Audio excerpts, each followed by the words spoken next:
Bonsoir à toutes et à tous. Nous sommes donc l'équipe Ziplo. Et je vais commencer par vous poser 3 questions. Je vais vous demander de répondre à main levée. On va faire un petit sondage dans la salle.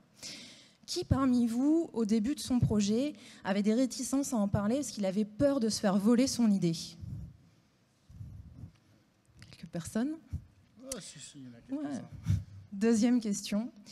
Au moment de partager, de transférer un fichier qui contient de la donnée un peu confidentielle, personnelle, est-ce que vous avez déjà eu peur que ce fichier atterrisse entre de mauvaises mains, qu'il aille chez quelqu'un qui n'est pas le destinataire que vous avez choisi?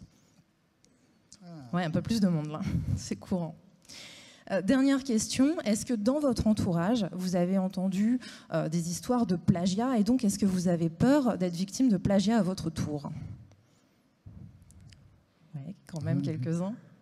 Écoutez, vous n'êtes pas parano, ce sont des problèmes qui sont assez récurrents et c'est pour ça qu'on a créé Ziplo.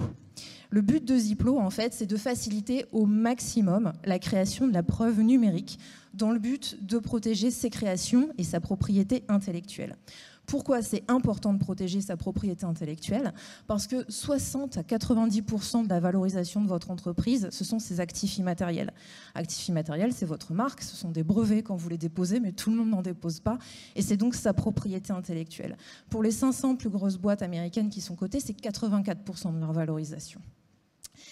Pour Ziplo, donc un petit mot sur l'équipe, nous sommes 4 associés fondateurs. Je fais un petit coucou à Florian et Anthony qui nous suivent à distance, qui ne pouvaient pas être là ce soir. Florian est notre CTO, Anthony est designer, développeur.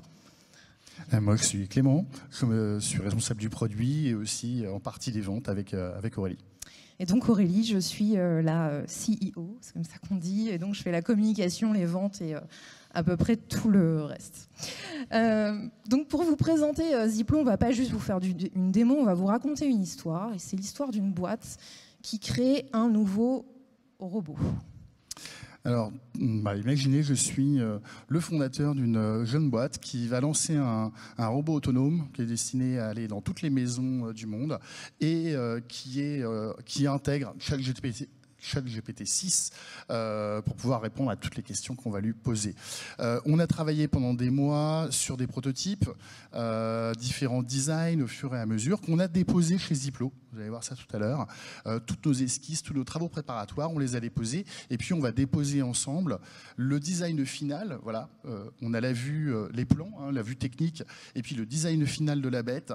Notre robot va ressembler à ça et on va faire notre dépôt tout bêtement. Je vais aller sélectionner un fichier, j'aurais pu en sélectionner 50.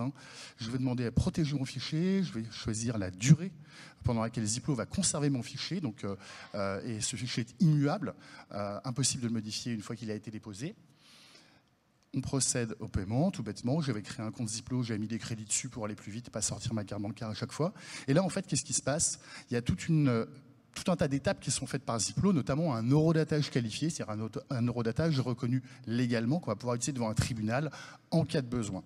Et donc Ziplo sert de tiers de confiance. Ici, vous voyez, on avait tous nos dépôts probatoires, plus le dépôt final. Et là, on a notre certificat qui est retourné par Ziplo avec des haches de sécurité qui peuvent être vérifiés par un expert judiciaire à l'extérieur s'il y a besoin, etc., prouvant que tel jour, telle heure, telle date, tel fichier avait bien été déposé. Voilà. Ça, on a déposé le design de notre super robot, mais un robot avec du ChatGPT 6 à l'intérieur, ça inclut du code informatique. Et le code informatique aussi, il faut le protéger.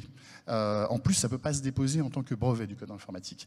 Donc, en fait, on a créé une extension GitHub et on l'étendra sur GitLab et autres. Donc là, on vous montre toute la configuration. Vous voyez, ça prend quelques secondes. On a rentré un token de sécurité dans notre GitHub. On a déployé un GitHub Action. Et maintenant, en fait, si je veux faire une release de mon code, puisque la moitié de la Terre utilise aujourd'hui GitHub pour gérer son code, voilà, je crée une nouvelle release, donc une version de mon produit. Je rentre les observations.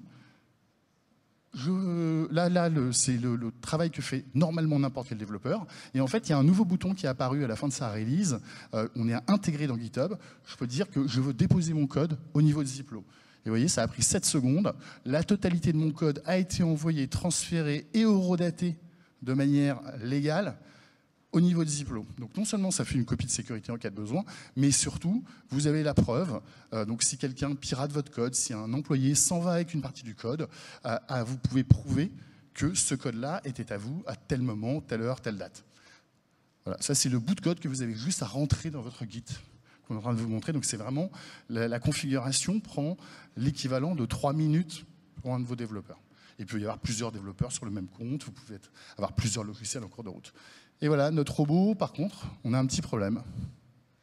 On se rend compte, une semaine avant le lancement, qu'il y a un robot équivalent, quasiment équivalent, qui sort sur le site d'une grande entreprise, avec laquelle en plus on avait eu des discussions, un grand industriel chinois. Et puis finalement, on n'a pas bossé avec eux, mais on leur avait partagé pas mal de documents. Et là, donc, moi, en panique, j'appelle mon avocate, je lui transmets toutes les preuves que j'ai accumulées et je lui dis il faut faire quelque chose. Je suis l'avocate. Donc, je vais prendre toutes les preuves qu'a créées la boîte, de tous les dépôts pour constituer un dossier. Et je peux même aller sur le site. Et je vais faire une capture parce que sur l'extension, comme on a fait avec GitHub, on l'a fait sur Google Chrome. Donc, j'ai un token qui relie l'extension Chrome à mon compte Ziplo. Et en un clic, quand j'appuie sur Nouveau dépôt, c'est le même process qu'un constat en ligne qui est effectué par un huissier. Je fais un constat en ligne pour dire cette page était bien publique, tel jour, à telle heure, et je vais pouvoir m'en servir dans tout mon dossier avec des preuves. Donc, les histoires de parasitisme ou de plagiat, ça ne va pas toujours devant un tribunal, c'est souvent des histoires de négociation en fait, entre avocats. Et si vous voulez mener à bien votre négociation, vous avez intérêt à avoir un dossier.